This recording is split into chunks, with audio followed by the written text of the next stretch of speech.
Genesis chapter 1, verses 1 to chapter 2, verse 3. Um, what is the final conclusion we can draw from this? What does it mean? What does it teach us? It's a very controversial, the first three chapters are very controversial, understandably. People don't believe it. Science don't take it as either historical or scientific.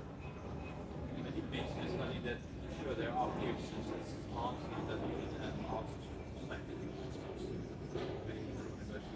But just like the speed of light, stars that 6,000 light years from here, okay, the seeming state of things around us, seemingly older than 6,000 years.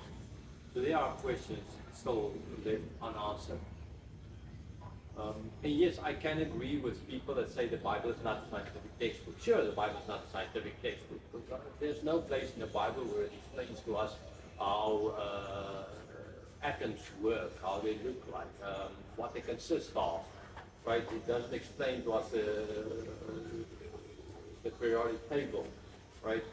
There's no mathematical real formulas here, okay? But in the same way, a history textbook is not a scientific book. And that does not mean to say that what's written in the history textbook therefore is wrong just because it's not scientific, or that a history textbook can't teach us something about the world around us. It can, okay? So the Bible does not set out to teach us exactly how everything was made, to exactly tell us, okay, at 5 p.m., 5 minutes past 5 in the evening, the word fern went out of God's mouth, and then ferns appear on this planet, right? That's not what it's set out here to do, but that it is, I would say, historical in the sense of how, in general, it was made. Sure, so it teaches us that. It teaches us this very important lesson, that God, ultimately, that these plants you see here, right? Okay, now I know these plants were planted here in a rooftop garden, were planted here by humans, right? But the original ones of them, their predecessors, the first plants, didn't always exist and then stopped existing and then exploded again and started existing again, something like that. Okay? Ultimately, matter is not eternal, because like we see in verse 1, in the beginning, God. Right? So when the beginning started, God was there. God was the one who made time. So God is our creator. And for that reason, we need to understand that this is about God. This book is about God. Right? This book is not about us. This book is about God, first and foremost. We need to live for the glory of God. Soli Deo Gloria. Everything we need to do for the glory of God. Because God created everything. We belong to Him. We want to be free, but we can't be free because we don't belong to ourselves, ultimately. Right? People are so out about freedom, right? To be free. But we are never free. You can't just go around and do whatever you want to, can you? You can't go and just out in the street and start killing people. I want to kill people because I want to be free. This is what I want to do. You're not going to be free very long before the police or somebody catches up to you and puts you in prison. Okay? You wouldn't want to live in a world like that. You have parents, people that gave life to you. It doesn't matter if you're an orphan, right? If you are alive, you have parents. And yes, you might not know them, they might be dead, all of these kinds of things. They might have been very bad, right? But you still belong somewhere to someone. There is rules, there are regulations. You can't ever be free.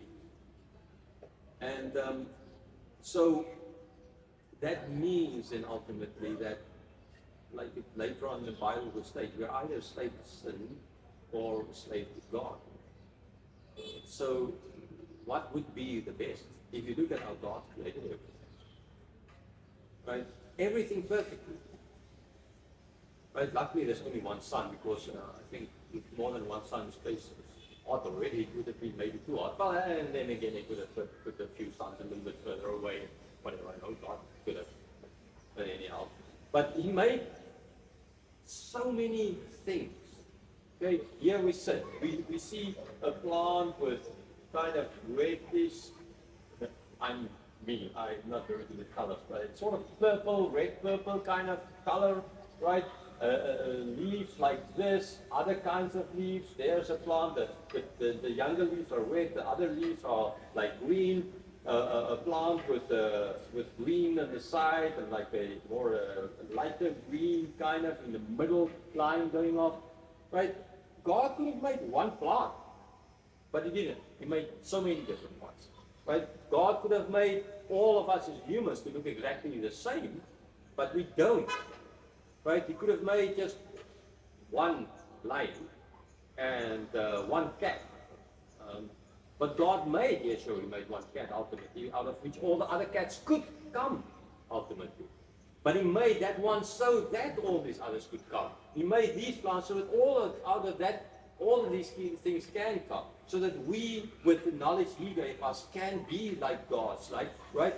Yes, sure, not gods, but I mean in a sense, again, of using what He made to make more, as He has given us the example, as we see in chapter 2. So, God abundantly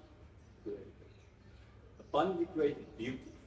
Everything was good, as it's stated. He made sure there's everything for us. He gave humans, which He created on day 6, the responsibility to take care of nature. Right? To be nature conservationists, to be farmers, to enhance the whole world, to turn it into a beautiful place. Most beautiful place. As we didn't turn it into that, right? We created deserts, we created destruction wherever we went. Unluckily, again, not doing what God told us to do. And Christians here are very guilty of it as well. Right? So,